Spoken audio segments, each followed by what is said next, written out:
Assalamualaikum warahmatullahi wabarakatuh. Kita sekarang membahas persamaan Schrödinger. Teori kuantum lama, yaitu postulat Planck, teori kuantum Einstein, postulat Bohr, dan postulat de Broglie masih bersifat ad hoc atau sementara, dan ternyata tidak dapat dipergunakan untuk gejala-gejala tak periodik pada tingkat atom. Sehingga diperlukan suatu teori kuantum baru yang menghasilkan suatu persamaan gerak untuk sistem tingkat atom dan subatomik yang lebih umum sifatnya dan lebih komprehensif. Kita bicara tentang persamaan, karena pada akhirnya hukum-hukum fisika dan kaidah-kaidah fisika dirumuskan dalam bentuk matematik, seperti persamaan Maxwell, persamaan Bernoulli, dan lain sebagainya. 1 tahun setelah postulat de Broglie diumumkan, yaitu pada tahun 1926, ahli fisika Australia Erwin Schrödinger berhasil merumuskan suatu persamaan diferensial umum untuk gelombang de Broglie dan menunjukkan pula kesahihannya untuk berbagai gerak elektron. Persamaan diferensial ini kemudian dikenal sebagai persamaan gelombang Schrödinger yang membuka jalan ke arah perumusan suatu teori kuantum baru yang lebih komprehensif dan formalistik. Ada beberapa hal yang harus terkandung dalam teori kuantum baru yang sebagian besar merupakan hal-hal fundamental teori kuantum lama, yaitu 1. Konsep klasik tentang lintasan partikel tidak lagi mempunyai makna dalam suatu sistem fisika kuantum. Yang dapat dipergunakan hanyalah suatu pengertian statistik tentang kebolehjadian posisi partikel dalam ruang, yaitu prinsip Heisenberg. Yang kedua, dualisme partikel gelombang. Yang ketiga, apabila partikel digambarkan sebagai sebuah gelombang, maka untuk gelombang tersebut harus berlaku prinsip superposisi. Yang keempat, menggunakan persamaan yang terdapat dalam postulat de Broglie dan teori kuantum Einstein, yaitu lambda sama dengan H per P dan I sama dengan H nu. 5. Berlaku hukum kekalahan energi untuk kasus non-relativistik. I sama dengan P kuadrat per 2M tambah V. Dengan P adalah momentum linear partikel, M adalah massa partikel, dan V adalah energi potensial partikel. 6. Bahwa untuk V yang konstan, maka I dan P juga konstan. Dan partikel dipresentasikan sebagai gelombang berjalan monokromatik de Broglie.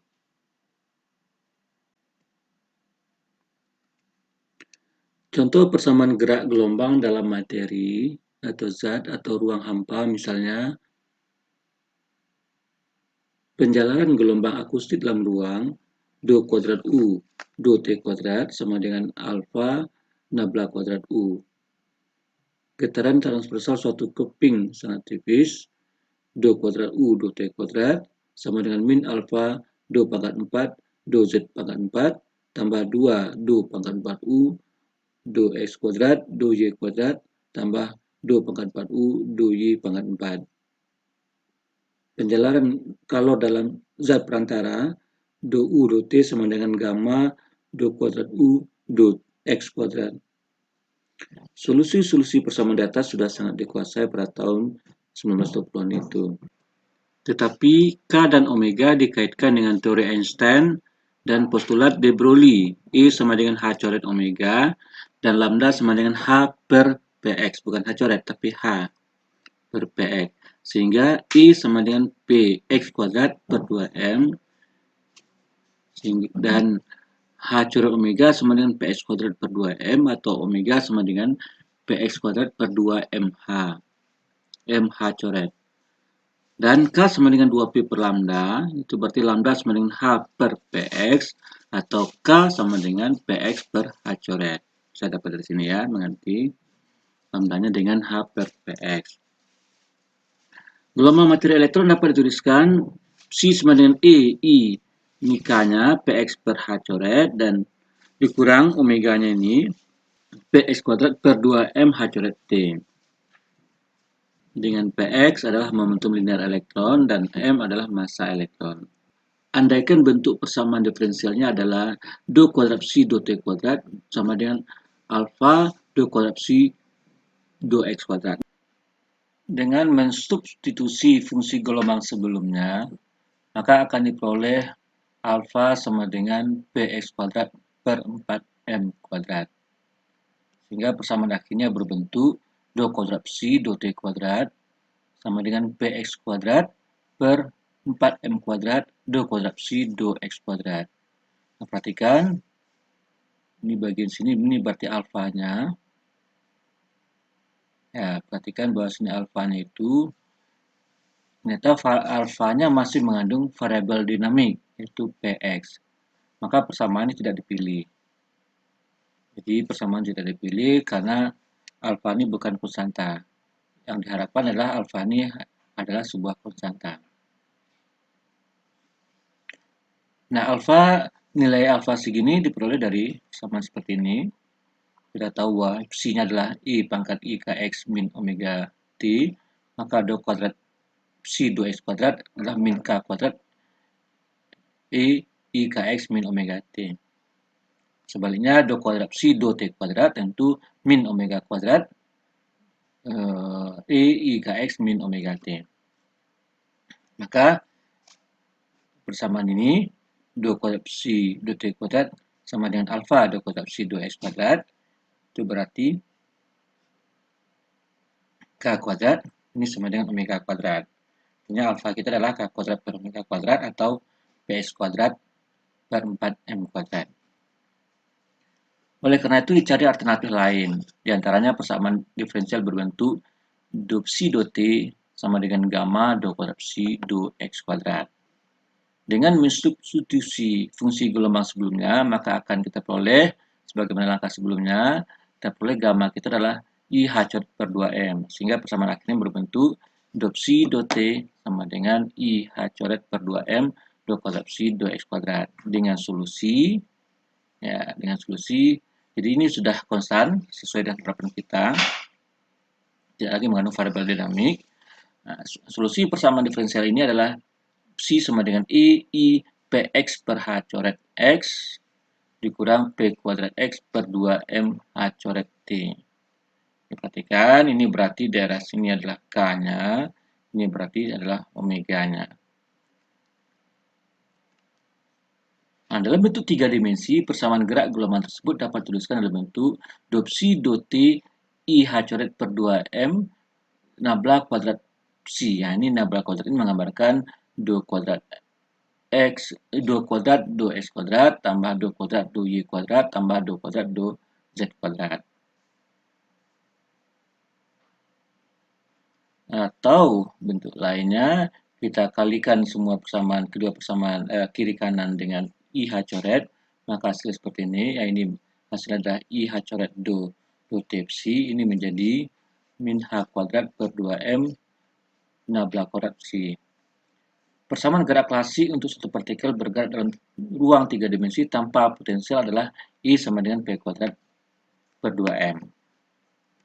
Apakah bentuk kuantum dan klasik tersebut saling berkaitan? Ya, kita lihat apakah bentuk kuantum dan klasik dari kedua hal yang saling berkaitan. Di sini kita lihat bentuk kuantumnya seperti ini, sementara bentuk klasik kita seperti ini. Ada hubungankah antara keduanya? Apakah bentuk kuantum dan klasik tersebut saling berkaitan? Apakah ada aturan di mana persamaan gelombang kuantum dapat diperoleh dari persamaan klasik? Schrödinger mengatakan bahwa ada hubungan itu. Persamaan gelombang kuantum adalah persamaan yang menyangkut operator-operator. Dan persamaan gelombang klasik merupakan persamaan gelombang yang menyangkut variabel dinamik. Jadi, ada hubungan antara klasik dengan kuantum. Persamaan gelombang kuantum adalah persamaan yang menyangkut operator-operator, dan persamaan gelombang klasik merupakan persamaan gelombang yang menyangkut variabel dinamik. Persamaan operator dapat diperoleh dari persamaan klasik dengan menggunakan prosedur yang dikenal dengan postulat Schrödinger. Nah, postulatnya seperti ini. Pertama, tulislah persamaan gerak klasik sebagai hubungan antara energi I, momentum linear P, dan potensial V. Jadi, tulislah persamaan gerak klasik sebagai hubungan antara energi I, momentum linear P, dan potensial V. Ubahlah persamaan klasik datar menjadi persamaan operator dengan mengganti I itu diganti dengan IH coret do t, dan P diganti dengan min IH nabla. R diganti dengan operator R. Di sini dia berperan sebagai operator, ini sebagai variabel dinamik. Operator-operator pada persamaan operator itu kemudian bekerja pada fungsi gelombang psi, dan kemudian persamaan gelombang tersebut diselesaikan. Bagaimana menurut postulat Schrödinger persamaan gelombang untuk suatu elektron yang bergerak di bawah pengaruh potensial VR? Pertama, tuliskan persamaan gerak klasiknya, yaitu I sama dengan P kuadrat per 2M tambah VR. Nah, P kuadrat itu kan sebenarnya momentum, momentum itu kan vektor, maka dia merupakan perkalian vektor antara momentum P dikali momentum P per 2M tambah potensial VR. Kedua, ubah variabel klasik dengan operator, sehingga menghasilkan persamaan operator. Jadi yang ini variabel klasik ini ganti dengan operator, yang ini diganti dengan operator. Operator-operator pada persamaan operator bekerja pada fungsi gelombang psi, sehingga menghasilkan persamaan Schrödinger IH coret do si do T min H coret kuadrat per 2M nabla kuadrat psi tambah VR psi.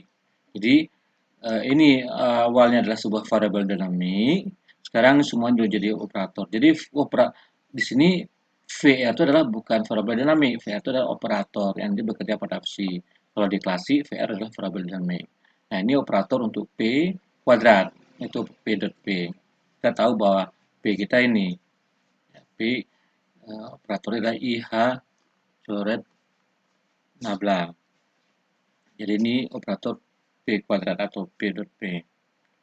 Nah, inilah persamaan Schrödinger kita yang diperoleh dari mengubah persamaan klasik menjadi bentuk yang persamaan klasik yang awalnya merupakan persamaan dari variabel dan dinamik berubah menjadi persamaan operator.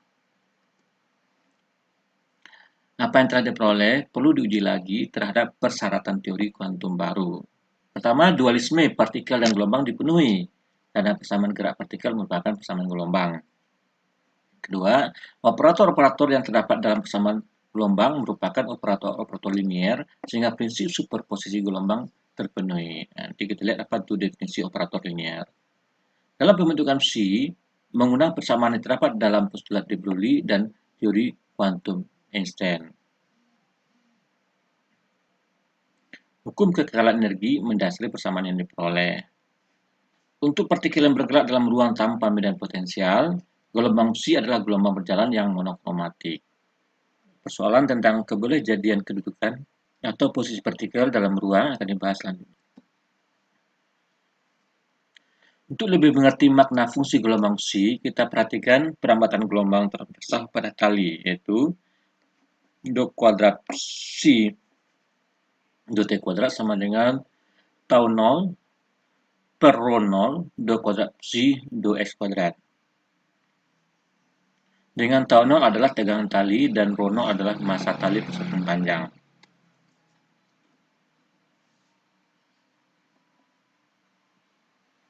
Sejak awal psi xt menyatakan simpangan tali terhadap keadaan kesetimbangan. Sejak awal psi xt itu merupakan menyatakan simpangan tali terhadap keadaan kesetimbangan. Berbeda halnya fungsi gelombang psi xt pada persamaan Schrödinger belum ditentukan sejak awalnya. Yang membedakan fungsi gelombang psi xt pada persamaan Schrödinger belum ditentukan sejak awalnya. Sementara pada tali sudah dari awalnya menyatakan simpangan tali terhadap keadaan seimbang.